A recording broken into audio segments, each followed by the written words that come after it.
नमस्कार, स्वागत है आपका। आप देख रहे हैं एशिया किंग कॉन। मैं हूं आपके साथ विवेक शांडिल्य और मेरे साथ मौजूद है मेरे सहयोगी यश कौशिक, जो आज आपको बताएंगे आज के मैच के बारे में और पाकिस्तान की चालबाजी के बारे में। तो आज के शो में पाकिस्तान के चालबाजी की बात तो करने ही वाले हैं, लेकिन पाकिस्तान की पोल पट्टी भी खुलने वाली है, क्योंकि क्रिकेट के मैदान में हार का डर पाकिस्तान को नौटंकी के मैदान पर ले आया है। दावा किया जा रहा है कि संडे को होने वाले मैच में पाकिस्तान कोई नया ड्रामा करने वाला है और सूत्र भी यही बता रहे हैं। यश, एशिया कप में अगर भारत पाकिस्तान का मुकाबला फिर होना है, और ये हम सबको मालूम है 21 तारीख को होने वाला मैच की चर्चा भी इतनी ज्यादा हो रखी है पूरे एशिया में, पूरे वर्ल्ड में। इस टाइम जो क्रिकेट को पसंद करता है वो 21 सितंबर वाले मैच पे पूरी चर्चा कर रहे हैं। इस टाइम अगर खिलाड़ियों की बात करें, खिलाड़ियों के प्रदर्शन से ज्यादा ड्रामे की बात हो रही है। खबर है कि इस बार पाकिस्तान भारत वाला दांव चलने वाला है। दांव है कि पीसीबी ने पाकिस्तानी खिलाड़ियों को कहा है कि ये हाथ ना मिलाएं, लेकिन जब भारतीय खिलाड़ी हाथ बढ़ाएंगे ही नहीं तो पाकिस्तान भारत की ये जो हाथ मिलाने की पूरी चीज है वो होगी कैसे, वो बचकाना हरकत उनकी मानी जाएगी। पाकिस्तान की चालबाजी यही खत्म नहीं होती है। यश, पीसीबी ने ऐसा कारनामा किया है कि यह कारनामा उसके गले में हड्डी की तरह फंस गई है। उस पर टूर्नामेंट में अनुशासनहीनता और प्रोटोकॉल उल्लंघन के गंभीर आरोप लग रहे हैं। पाकिस्तान इज्जत बचाने चला था और अब आईसीसी के मेल ने पूरी दुनिया में पाकिस्तान की इज्जत उतार दी। क्या आईसीसी ने मेल किया, क्या शिकायत की, दिखाएंगे आपको। लेकिन इससे पहले यश, एक वीडियो देखना होगा। मैं पीसीआर से रिक्वेस्ट करूंगा कि पीछे बिग वॉल पर वो वीडियो डालें जिसमें कि आपको एंडी पाइक्राफ्ट नजर आएंगे। वही एंडी पाइक्राफ्ट हैं जो कि एंडी पाइक्राफ्ट मैच रेफरी थे। अब ये जो तस्वीर आप देख रहे हैं जहां पीसीबी के अधिकारी हैं, मैं थोड़ा सा और पीछे चला जाता हूं तो चालबाजी पाकिस्तान की दिख जाए। कम से कम मैं ये चाहता हूं, पाकिस्तान की चालबाजी छिपनी नहीं चाहिए, बिल्कुल नहीं छिपनी चाहिए। और ये जो रिकॉर्डिंग यहां पर देख रहे हैं जहां पीसीबी के अधिकारी, पीसीबी पाकिस्तान के खिलाड़ी और पाइक्राफ्ट बैठे हुए हैं, यहां पर एक वीडियो जारी किया गया पीसीबी की तरफ से। लेकिन आपको यह जानकर हैरानी होगी यश, ये जो वीडियो गुपचुप तरीके से रिकॉर्ड किया गया, यानी कि पर्दे के पीछे से मोबाइल फोन से गुपचुप तरीके से वीडियो रिकॉर्ड करने का आरोप लगा है पीसीबी के ऊपर। स्नूपिंग के आरोप, जासूसी के आरोप। किसी भी मीटिंग में, एक हाई प्रोफाइल मीटिंग में आप इस तरह से कैमरा ऑन करके ये चीजें नहीं कर सकते। यश, सबसे बड़ी बात इसमें जो निकल के आ रही है, अभी हमने जिक्र भी किया, पाकिस्तान की बचकानी हरकतें। ये पाकिस्तान क्रिकेट बोर्ड यानी कि जिसको पीसीबी कहा जाता है, पीसीबी ने ये वीडियो रिकॉर्ड करी, बिना ऑडियो के सब जगह शेयर करी अपने ऑफिशियल प्लेटफॉर्म पे, ये बताते हुए, ये हवाला देते हुए कि यूएई के अगेंस्ट हम मैच इसलिए खेलने उतर रहे हैं कि एंडी पाइक्राफ्ट ने हमसे एक मीटिंग में माफी मांगी। और बाद में जब इस पे इन्वेस्टिगेशन शुरू करी, बैक एंड चैनल पे बातें शुरू हुई, सामने क्या निकल के आया? सामने ये निकल के आया कि ये वीडियो डिलीट करवानी पड़ी उन्हें, और उन्हें मानना पड़ा कि एंडी पाइक्राफ्ट एक अपना डिस्कशन कर रहे थे। वो बता रहे थे कि उन्होंने कितनी गंदी हरकत पाकिस्तान की टीम ने पिच पर करी, मैच रेफरी पे क्वेश्चन उठाए। ये सच्चाई है, सच्चाई वो नहीं जो पीसीबी की टीम पूरी दुनिया को दिखाने की कोशिश कर रही थी, जो फेल हो चुकी है। लेकिन पाकिस्तान की चालाकी और पाकिस्तान की चालबाजी इसी के साथ एक्सपोज हो गई। सोचिए, पीसीबी ने पूरी दुनिया को दिखाना चाहा कि मैच रेफरी एंडी पाइक्राफ्ट ने पाकिस्तान से माफी मांगी है। कहा गया कि उसी माफी के बाद वो एशिया कप खेल रहे हैं। लेकिन अब यही चालबाजी पाकिस्तान के गले की फांस बन चुका है। शुरू से पूरा मामला समझिए कि आखिर हुआ क्या था। भारत से मिली हार और बेइज्जती से पाकिस्तान की टीम बौखला गई थी। उससे पहले टीम इंडिया और फिर मैच रेफरी की शिकायत की। पाकिस्तान की टीम को लगा कि वो भारत को इस मामले में घेर लेंगे, इसलिए वो इस मामले में अड़ गए। लेकिन भारतीय टीम पर सवाल नहीं उठा पाई, क्योंकि रूल बुक में कहीं ये बात डिफाइन नहीं है कि हैंडशेक करना ही है। इसलिए उसके बाद उन्होंने पैंतरा आजमाया कि मैच रेफरी को हटाओ। आईसीसी ने पाकिस्तान की मांग खारिज कर दी तो पाकिस्तान और भड़क उठा। खबर है कि पाकिस्तान सरकार और सलाहकारों ने पीसीबी को चेतावनी दी, अगर पीसीबी एशिया कप से हटा तो 141 करोड़ का नुकसान होगा। एक तरफ पाकिस्तान के चैनल्स में बॉयकॉट की खबर चल रही थी, दूसरी तरफ पाकिस्तान की टीम रेफरी के साथ बंद कमरे में बैठक कर रही थी। बैठक में रेफरी पाइक्राफ्ट, पाकिस्तान कप्तान सलमान और टीम के मैनेजर थे। पाइक्राफ्ट ने पाकिस्तान टीम को कहा, लगता है कोई गलतफहमी हुई है। करीब 60 मिनट की इस बैठक के बाद पाकिस्तान खेलने को राजी हुआ, लेकिन बेइज्जती से बचने के लिए पाकिस्तान ने फिर से उसी प्रोपेगेंडा का सहारा लिया जो आज तक वो करता आया है, गलत इंफॉर्मेशन के सहारे उसने दुनिया को बरगलाने की कोशिश की।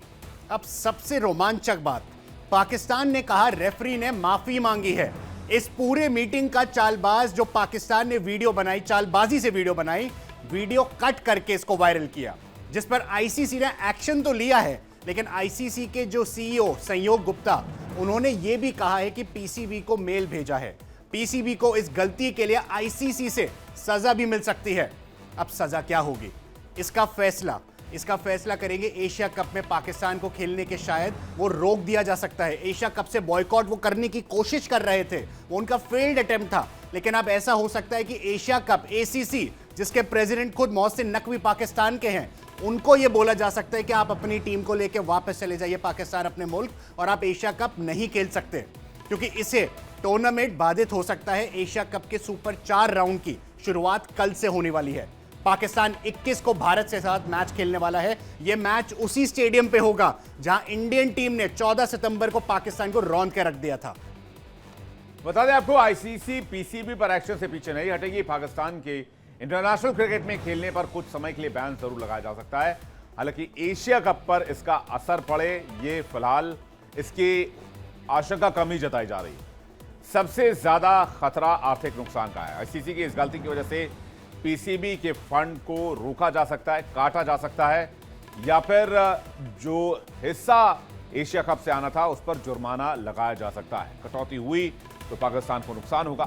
पाकिस्तान के पास अगले कुछ सालों में आईसीसी इवेंट की मेजबानी नहीं भी दी जा सकती है। मेजबानी होने पर अब वो छीन भी सकती थी। आईसीसी ने सीधा सवाल किया, अधिकारियों खिलाड़ियों के क्षेत्र में वीडियो शूटिंग किसने कराई? यानी पाकिस्तान क्रिकेट बोर्ड क्रिकेट के नाम पर फर्जीवाड़ा करते पकड़ा गया है। भारत के लिए देश पहले, सम्मान पहले, तिरंगा पहले, पाकिस्तान के लिए ड्रामा पहले, चालबाजी पहले और मिस इंफॉर्मेशन पहले है। यानी कि पाकिस्तान इस मामले में घिर गया है। अब देखना होगा पीसीबी इस मामले में आईसीसी को क्या जवाब देता है, क्योंकि अगर जवाब संतोषजनक नहीं हुआ तो फिर सवाल उठेंगे, और सवाल इस बात को लेकर उठेंगे कि आखिरकार आपने ये वीडियो क्यों रिकॉर्ड किया। इस पर बातचीत करने के लिए हुसैन जावेद हमारे साथ जुड़ रहे हैं, पाकिस्तान के स्पोर्ट्स जर्नलिस्ट। हुसैन जावेद जी, बहुत स्वागत है आपका हमारे इस खास पेशकश में। और इंतजार तो 21 तारीख का है, लेकिन उससे पहले ये जो गलत तरीके से स्नूपिंग की गई है इस मीटिंग की, इसके बारे में क्या राय है आपकी, और क्यों पाकिस्तान क्रिकेट बोर्ड के खिलाफ एक्शन नहीं होना चाहिए? जी विवेक, सबसे पहले तो आपका शुक्रिया कि आपने इनवाइट किया।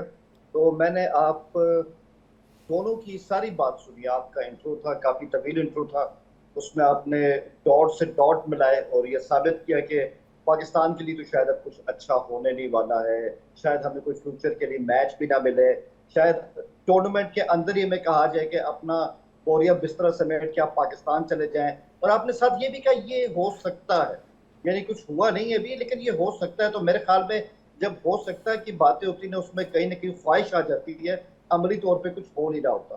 तो जब ऐसा कुछ होगा तो हम भी देखेंगे, जहां से हम इसका जायजा जो हमने लिया है, हमें लगता है कि वो फाइकआउट वाला जो इशू है वो खत्म हो चुका है।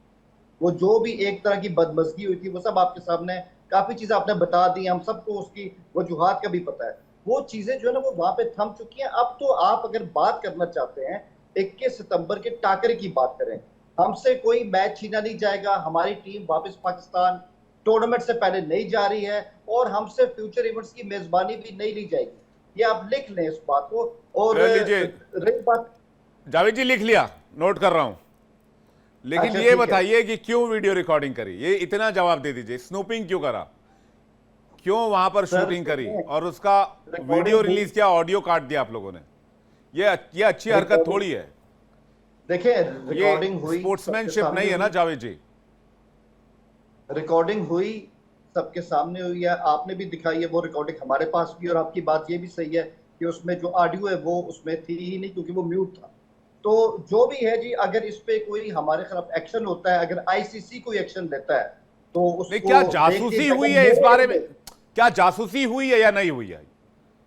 जासूसी के असर एक तरह के सब वहां पे बैठे हैं, और कई दफा कुछ चीजों की कवरेज होती है। अगर वहां पे इस तरह की एक फुटेज बन गई है, इसमें क्या बुरा है? और मैंने कहा ना कि इसमें आप और हम शायद इतना नहीं जानते। आईसीसी के लॉज अगर तो इस पर इनको पेनलाइज करते हैं तो बिल्कुल ठीक है। I will go with ICC laws अगर कोई एक्शन लिया जाता है। तो आई थिंक इस बात को तो मैं इस टाइम यही जवाब दे सकता हूँ। जी, तो ये इस तरह की वीडियो रिकॉर्डिंग को क्या आईसीसी अलाउ करता है?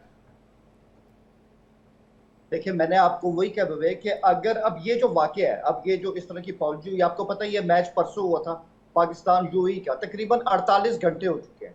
48 घंटे में अभी तक हमने नहीं देखा कि हमें आईसीसी की जानिब से कोई ऐसी उनकी ईमेल मौसूल हुई हो जिसमें उन्होंने कहा होगा कि आप पे फला फला लॉ अप्लाई होता है और इसके लिए आपको पेनलाइज किया जाएगा। अभी तक तो कोई ऐसी खबर नहीं आई, कोई ऐसे समाचार नहीं आए। लेकिन जब आएंगे, मैंने कहना कि आए, पूरा पाकिस्तान और पूरी पाकिस्तानी मीडिया ये मिस इन्फॉर्मेशन फैलाने की कोशिश करती नजर आई। आखिरी सवाल ले रहा हूं, फिर मैच पर बात करेंगे कि पाइक्रॉफ्ट ने माफी मांग ली है, लेकिन उस वीडियो में ना ऑडियो था और ना इस बात का कहीं सबूत था, लेकिन हाँ वीडियो जरूर था। लेकिन वो वीडियो क्या पाइक्रॉफ्ट की मर्जी से लिया गया, क्या सबकी मर्जी से बनाया गया, चोरी छिपे बनाया गया, क्या आईसीसी ने इस बाबत आपको कोई मेल नहीं भेजा है? ये तमाम चीजें, ये तमाम सवाल अभी सरफेस पर हैं। देखिए, ये जो आपके सवाल हैं वो बहुत ज्यादा वैलिड सवाल है, लेकिन मुझे इसकी अंदरूनी तौर पे कोई इंफॉर्मेशन नहीं कि क्या पाइक्रॉफ्ट को इल्म था, उनकी वीडियो इस तरह से बन रही थी। अगर बन रही थी तो क्या उन्होंने उस टाइम वहां पर एतराज उठाया या नहीं उठाया? अब ये वो चीजें जो उस कमरे के अंदर जो भी लोग आपस में इस तरह से बातचीत कर रहे थे, मामले को सुलझा रहे थे, ये वही जानते हैं। इस बारे में कोई चीज सामने नहीं आई और पाइक्रॉफ्ट का कोई बयान भी इस वीडियो के हवाले से नहीं आया कि बड़ी मेरे साथ ज्यादती कर दी। चलिए, आपके पास वापस लौटेंगे। जावेद जी बने रहिएगा हमारे साथ, क्योंकि अब सुपर 4 मुकाबले की बात कर लेते हैं, जिसमें उस टाकरे की बात आप कर रहे हैं, जिसमें भारत और पाकिस्तान जो आमने सामने होने वाले। तो यश आपको बताएंगे सुपर 4 का शेड्यूल जो है वो आ चुका है। सुपर 4 के बारे में बताइए, सुपर 4 में किस तरह से मुकाबला होने वाला है यश? जैसा कि हम सबको पता है, सारे क्रिकेट प्रेमियों को पता है जो एशिया कप को फॉलो कर रहे हैं, सुपर 4 शुरू होने वाला है कल 20 सितंबर से। आज यानी कि 19 को भारत और ओमान का मैच है, वो लीग स्टेजेस का आखिरी मैच होगा एशिया कप का। अब कल से, क्योंकि हमारे पास टॉप 4 टीमें सेलेक्टेड हैं, आज का मैच एक फॉर्मेलिटी कह सकते हैं इंडियन टीम के लिए, प्रैक्टिस है कि चलो 21 से पहले थोड़ी प्रैक्टिस कर लेते हैं। एग्जैक्टली 20 सितंबर को पहला मैच खेला जाएगा, यानी कि कल शनिवार के दिन श्रीलंका बनाम बांग्लादेश, ये खेला जाएगा आबू धाबी में, सुपर 4 का पहला मैच। 21 सितंबर ग्रैंड मैच होने वाला है संडे को, भारत बनाम पाकिस्तान, दुबई इंटरनेशनल स्टेडियम में। बात करें अगर सोमवार की 23 सितंबर की, तो पाकिस्तान अपना लगातार दूसरा मैच खेलेगी सुपर 4 में 2 दिन, संडे और मंडे। पाकिस्तान बनाम श्रीलंका, पाकिस्तान के लिए बहुत एक चैलेंज होने वाला है कि 2 दिन में 2 मैच खेलने वाले हैं। आग का दरिया और तैर कर जाना है। आग का दरिया तैर कर जाना, तैरना नहीं आता है। तैरना आता नहीं, वही हमारा मेन पॉइंट है, आता नहीं तैरना। लेकिन अगर बात करें 24 सितंबर भारत वर्सेस बांग्लादेश का मैच, भारत का वो दूसरा मैच होगा एशिया कप के 2025 के प्ले सुपर 4 में। 25 सितंबर को पाकिस्तान बनाम बांग्लादेश, और आखिरी जो सुपर 4 का मैच होने वाला है वो है 26 सितंबर को भारत बनाम श्रीलंका। 4 टीमें हैं हमारे पास, 6 मुकाबले हैं, 4 में से 2 ही टीम फाइनल खेलेंगी 28 सितंबर को। तो ये बहुत इंटरेस्टिंग सुपर 4 का शेड्यूल है, काफी टीम्स को एक स्टेडियम से दूसरे तो कौन सी टीम फाइनल खेलेगी? भारत, श्रीलंका, भारत, पाकिस्तान? देखिए, भारत तो फाइनल है, मैं तो लेके चलता हूं, भारत तो फाइनल खेल ही रही है। ठीक है। दूसरा मुझे लगता है हाल ही की परफॉर्मेंस देखते हुए श्रीलंका ही होने वाली है। श्रीलंका, बिल्कुल। हुसैन जावेद जी के पास चलते हैं। हुसैन जावेद जी हमारे साथ लगातार अपने बैक टू बैक 2 मुकाबले, पहला भारत, दूसरा श्रीलंका, जो और जैसे कि मैंने और यश ने बातचीत की, आग का दरिया है, तैर कर जाना है, लेकिन तैरना नहीं आता है, कैसे पार होगा दरिया? जावेद जी, मुश्किल है। देखिए, मैं यही कहूंगा जो आपने सारा अभी एक मंजरनामा यहाँ पे किया पेश, मैं काफी तक उससे मुतफिक हूँ। ये बात सही है, हमारी टीम के अंदर बहुत सारे प्रॉब्लम्स हैं, इसके बावजूद हम लोग सुपर 4 के अंदर जा चुके हैं। और आपने कहा ना कि पहले हमारा इंडिया से मैच है, उसके बाद हमारा श्रीलंका से मैच है। अगर इंडिया के खिलाफ हमने वही कुछ किया जो हमने पिछले संडे किया था, तो मुझे नहीं लगता कि श्रीलंका के खिलाफ हमारी टीम कुछ अलग से कर पाएगी, क्योंकि संडे का मैच जो है ना, वो हमारी टीम के फ्यूचर को इस टूर्नामेंट के हवाले से डिटरमिन कर देगा कि हम कहाँ पर खड़े हैं और यहाँ से क्या हम आगे फाइनल की सीट पक्की कर सकते हैं या नहीं।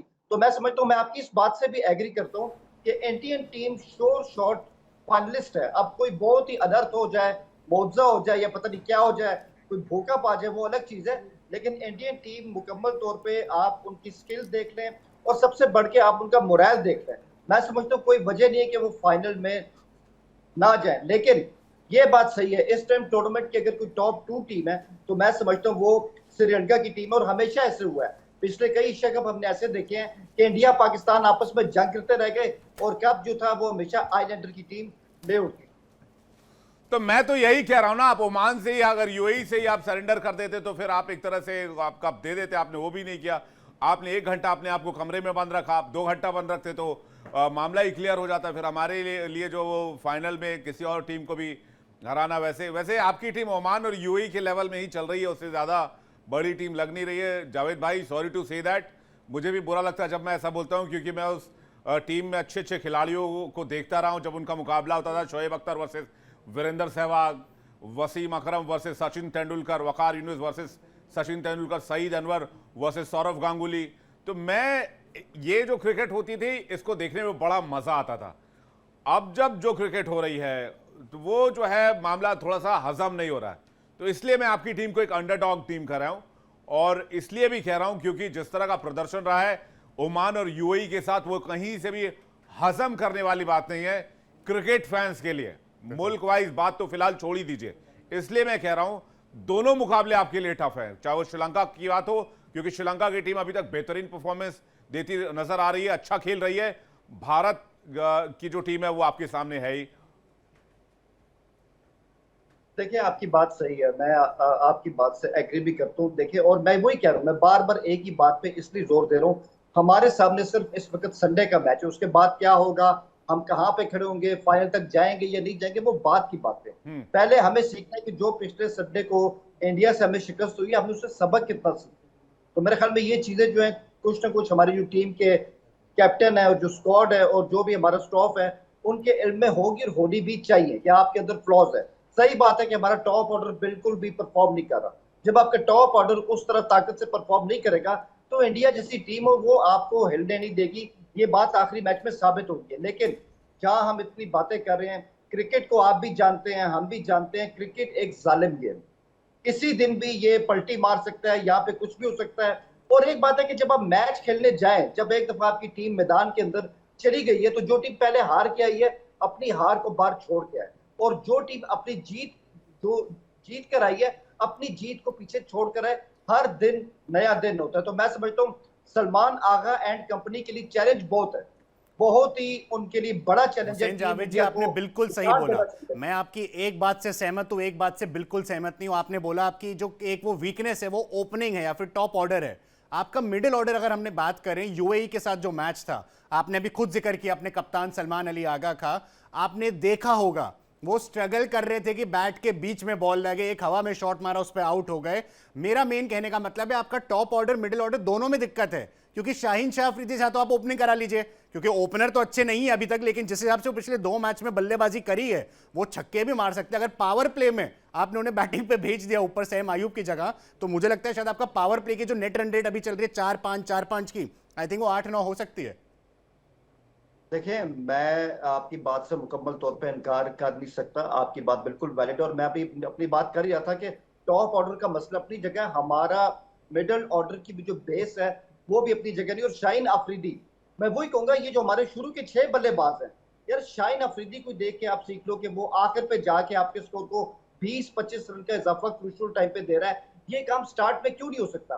फिर एक और बात मुझे समझ नहीं आई अपनी टीम की, यार मोहम्मद हारिस को आपने प्रमोट किया, वो ऊपर गए, उन्होंने अच्छी नहीं खेली, आप अगले मैच में दोबारा उनको 7वें नंबर पे ले आए, तो आप उनके साथ मजाक क्यों कर रहे हैं इस तरह से? तो कुछ ऐसे मसले हैं जो हमारे लिए सही नहीं। और फखर जमान ने अगरचे आखिरी मैच में 50 की है, लेकिन उन पे जिम्मेदारियों का बोझ आ गया, कहीं ना कहीं उनको स्ट्राइक रेट कम होता है, उनको पता है कि मुझे खड़ा होना होगा, मैं मुकम्मल तौर पे रिस्की शॉट खेल नहीं सकता। तो ये मसले पहले हल होने चाहिए थे। यही वजह है कि मैं आपसे जावेद साहब ये समझना चाहूंगा, ये हीरे जवाहरातों वाली टीम लाई कहां से आप लोगों ने? मतलब ये तो आप ये बड़े बड़े नगीने आपको मिले कहां? ऐसा नहीं है। देखें विवेक, बात ये कि इस टीम में टैलेंट है, इस टीम में सलाहियत है, लेकिन इनके अंदर सर वो क्या पता आपको संडे को दिखाई दे। मैं वही कह रहा हूं, इतना ज्यादा आप 1999 में कोलकाता पहली बार शोएब अख्तर मैच खेलने आए थे। वो होता है प्योर टैलेंट। माफ कीजिएगा, मैं तारीफ कर रहा हूं शोएब अख्तर की क्योंकि खिलाड़ी अच्छे थे। एज अ ह्यूमन बीइंग कैसे मैं नहीं जानता, क्योंकि मैं मिला नहीं हूं। 1999 में उनके सामने खड़े कौन थे? सचिन तेंदुलकर, राहुल द्रविड़ जैसे, वीवीएस लक्ष्मण जैसे दिग्गज बल्लेबाज खड़े थे सामने, और जिस तरह से उन्होंने यॉर्कर पे विकेट उखाड़े थे कोलकाता के बीच मैदान में 1 लाख दर्शकों के सामने, वो होता है टैलेंट। जब आप अपने आप को सरप्राइज एलिमेंट से सामने वाले को चौंका देते हो। करंट सिनारियो में आइए, अभिषेक शर्मा प्योर टैलेंट, शाहीन अफरीदी के पहले गेंद पर स्ट्रेट में चौका अंपायर के सिर के ऊपर से, यह होता है टैलेंट। आपका चलिए एक खिलाड़ी का बुरा दिन हो सकता है, दूसरे का हो सकता है, तीसरे का हो सकता है, चौथे का हो सकता है, पूरी टीम का सिर्फ शाहीन अफरीदी को छोड़ के बुरा दिन थोड़ी ना हो सकता है। मैं इसलिए कह रहा हूं कि ये हीरे जवाहरात आप लोगों ने ढूंढे कैसे, क्या मेथड है, मैं समझना चाह रहा हूं, मैं कोई तंज नहीं कर रहा आप पर। ओके विवेक, सुन ले। अब आपने चूंकि एक सवाल किया, आपका सवाल काफी बड़ा, तो मुझे कम से कम 1 मिनट तो दे, मैं उसका जवाब दूं। टैलेंट, आपने शोएब अख्तर की बात की ना, तो शोएब अख्तर जैसे टैलेंट आपको लगता है कि हर जगह इतनी सारी से उनका बैकअप मिल जाया करता है? ऐसा नहीं होता। वसीम अकरम, वकार यूनुस, शोएब, सचिन, विराट कोहली, ऐसे टैलेंट आपको रोज रोज नहीं मिलते हैं, आपको इंतजार भी करना पड़ता है। और मैं समझता हूँ अभी भी जो हमारी गेंदबाजी है वो भारत को टक्कर दे सकती है अगर हम एक अच्छा टारगेट बना लें। गेंदबाजी में इतने प्रॉब्लम नहीं है। अब सैम अयूब के 4-0 आपको याद है, मुझे भी याद है, लेकिन उनका जो उनकी बॉलिंग जा रही है वो कमाल की जा रही है, इसमें कोई शक नहीं है। हमारा मसला बैटिंग का है। अगर हमारा बैटिंग ऑर्डर सेट हो जाए, बैट्समैन अपनी जिम्मेदारी ले, और मैं समझता हूँ कि तो फिर हमारे गेंदबाज है उनके पास इतना मार्जिन होगा कि वो अपनी टीम को सहारा दे सके। तो असल इशू ये है, टैलेंट बहुत रेयर है। शोएब अख्तर जैसे बंदे बार बार नहीं आते, ये मैं आपको सही बता रहा हूँ। लेकिन एक बात कहूंगा, अभिषेक शर्मा हमने पहली बार देखा उसको, सही बात है आईपीएल हमारे यहाँ कोई इतना देखा नहीं जाता, लेकिन ही इज अ टैलेंट, इसमें कोई शक नहीं है। जो अगर एक प्लेयर की तारीफ बनती है वो करनी चाहिए, और वाकई उनमें वो एक जज्बा है। हमने भी आपके शाहीन अफरीदी की तारीफ करी, जिस तरह की बल्लेबाजी वो कर रहे हैं, जिस तरह की गेंदबाजी वो कर रहे हैं, जिस तरह के इनफैक्ट जिस तरह के यश प्रेशर में आकर जो पूरी टीम ढह चुकी है, खत्म है, दाएं बाएं हो चुकी है, स्कोर बोर्ड पे स्कोर नहीं है, इतने प्रेशर में आकर अच्छे शॉट्स खेल रहे हैं, कॉन्फिडेंट हैं, स्कोर ऐड कर रहे हैं टीम में, एक स्टैंडर्ड स्कोर पर ले जा रहे हैं, सम्मानजनक स्कोर तक पहुंचा रहे हैं, तब तो अच्छे खिलाड़ी की तारीफ होनी चाहिए, अच्छे खेल की तारीफ होनी चाहिए। 100%। हम वही कह रहे हैं, क्या एक बड़ा मुकाबला देखने को मिलेगा 21 तारीख को, या फिर ऐसे ही रफा दफा होने वाला है इस बार भी, या कोई चेंजेस भी आप देख रहे हैं इस बार? देखिए मैं आपको बताऊं, आखिरी बार भी जब आपसे बात हुई थी पिछले मैच से पहले, मैंने उस टाइम भी कहा था कि इंडियन टीम जो है वो है 55%, पाकिस्तान है 45%। लेकिन जो मैच हुआ, जिस तरह का मैच हुआ, उसके बाद ऑब्वियसली अगर आप क्रिकेट प्रेमी हैं और अगर आप बिल्कुल हकीकत की निगाह से मैच को देखते हैं, तो आज मैं ये मानने को तैयार हूं कि इंडियन टीम 65% चांस है, पाकिस्तान टीम का 35% है। इससे कम आप पाकिस्तान टीम को दे नहीं सकते, क्योंकि एक बात है, शोएब अख्तर आज हो ना हो, वकार यूनुस आज हो ना हो, लेकिन पाकिस्तान टीम का जो माइंड सेट है ना कि जितने कॉर्नर होते हैं उसके बाद एकदम सामने से आते हैं, ये हमारा एक डीएनए है। हम ऐसे ही हैं, जब हमें बहुत ज्यादा मार पड़ती है, कब दोबारा से कॉर्नर टाइगर बन जाए कुछ पता नहीं चलता। लेकिन फिलहाल संडे को इंडियन टीम इस मैच के लिए फेवरेट। यस, लेकिन एक चीज मैं आपसे पूछना चाहूंगा हुसैन जी, आपसे अभी हमने पूछा, विवेक जी ने पूछा, क्या जो प्लेइंग 11 में आप कोई बदलाव देखते हैं? क्योंकि जो मोहम्मद आपके रौफ है, हैरिस रौफ को मौका दिया गया यूएई के अगेंस्ट खेलने को, भारत के अगेंस्ट बहुत सारी स्पेकुलेशन आ रही थी, टिप्पणी आ रही थी सोशल मीडिया पे, क्या उनको खिलाएंगे? क्या माइक हैसन को उन पे भरोसा है? क्या उनके पास स्पीड है? संडे को क्या पाकिस्तान और भारत का जो मैच है, क्या आप हैरिस रौफ को खेलते देखते हो उस मैच में, या फिर आप अबरार की जो परफॉर्मेंस है, क्योंकि अबरार की नो डाउट यूएई के अगेंस्ट, इंडिया के अगेंस्ट बॉलिंग अच्छी थी, लेकिन क्या आप एक्स्ट्रा स्पिनर खिलाएंगे कि हैरिस रौफ को खिलाने वाले रविवार को? देखिए कौशिक जी, आपका सवाल बहुत अच्छा, और मैं इस पर ये कहूंगा, मुझे लगता है कि हारिस रऊफ को चांस मिलना चाहिए। आखिरी मैच जो उन्होंने खेला है, उनकी गेंदबाजी बहुत कमाल की रही। और एक बात है, डेथ ओवर में अगर हमारे पास कोई बेहतरीन किस्म का गेंदबाज है T20 के अंदर, वो हारिस रऊफ है। तो मैं समझता हूँ कि उनको चांस मिलना चाहिए, और मुझे लगता है इब्रार भी मैच खेलेंगे। आप इब्रार को बाहर नहीं बिठा सकते। हो सकता है कि फहीम अशरफ को आप इस मैच के लिए बाहर बिठा दें, और हारिस रऊफ को टीम का हिस्सा होना चाहिए। बहुत ज्यादा बदलाव होने भी नहीं चाहिए। और अगर बात करें पाकिस्तान के मिडिल ऑर्डर की, क्योंकि एक समय था पाकिस्तान का, आज से कुछ 8-9 साल पहले की बात कर रहा हूं, मोहम्मद हफीज, मिसबा उलक, कमरान अकमल, उमरान अकमल, आज से 10 साल पहले, ये शोएब मलिक, ये एक ऐसी टीम थी जो टॉप ऑर्डर अगर नहीं चला तो 3rd नंबर पर चल जाएगा, 3rd भी खुदा ना खास्ता फेल हो गया तो 5वां छठा चल जाएगा। लेकिन अभी तो हालात ऐसे हैं कि अगर पहले 2 नहीं चले फिर तो आप ऑलरेडी सोचने लगते हैं कि 5वां 6वां विकेट। मुझे ऐसा लगता है, जो ग्रूमिंग की भी हमने पिछले मैच से पहले डिस्कशन करी थी, आप पीएसएल से टीम ना उठाएं, आप टीम उठाएं अपने डोमेस्टिक से। तो आपकी टीम में ऐसा कोई खिलाड़ी है जो अभी बाहर बैठा हुआ है जिसको शायद मौका देना चाहिए ऐसे हाई प्रेशर मैच में? क्योंकि कभी कभी ऐसे खिलाड़ी तुरुप के इक्के बन जाते हैं। देखिए, मैं आपको बताऊं, अगर आप हमारे डोमेस्टिक की बात करते हैं, उस्मान न्याजी एक प्लेयर था कि उसको टीम में होना चाहिए, उसको बहुत कम चांस मिला, लेकिन सॉरी, इरफान न्याजी, इरफान, मतलब मैं उसकी बात करूं, उसको चांस कम मिला, लेकिन उसमें एक तरह का एग्रेशन है।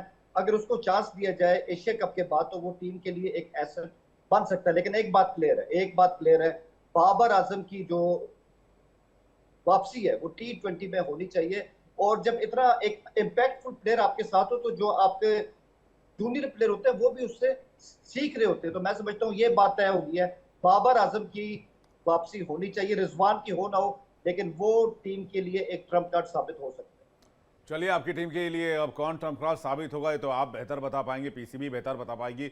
वैसे एक फैक्ट ये भी है कि पिछले 10 साल में 10 कोचेस चेंज किए हैं पाकिस्तान ने, तो स्टेबिलिटी और जो कंसिस्टेंसी है उसका फर्क तो दिखता ही टीम पर जब आप इस तरह के हजार्डस फैसले लेते हो, नुकसानदायक फैसले लेते हो।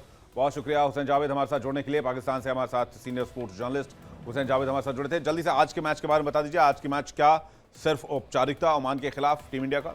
मुझे ऐसा लगता है कि गौतम गंभीर और अगर मैं सूर्य कुमार यादव के पॉइंट ऑफ व्यू से सोचूं, शायद आज 1-2 खिलाड़ियों को रेस्ट दे देना चाहिए और शायद वो देंगे भी, जिससे कि बेंच स्ट्रेंथ को एक बार हम उनको ट्रेनिंग दे पाए, उनको प्रैक्टिस करा पाए। जैसे प्रैक्टिस बहुत जरूरी है। रिंकू सिंह है वो भी बेंच पे हैं, रिंकू सिंह है, अर्शदीप सिंह है, दोनों बेंच पे हैं। आज दोनों सिंह खेल सकते हैं जी, दोनों सिंह, मतलब आज सिंह का जलवा दिख सकता है क्योंकि ओमान के अगेंस्ट हमारे को थोड़ी बेंच स्ट्रेंथ को ट्राई कर लेना चाहिए आज के मैच में। लेकिन मुझे लगता है कि विनिंग कॉम्बिनेशन को शायद ब्रेक नहीं देंगे, तो मोमेंटम ब्रेक ना हो।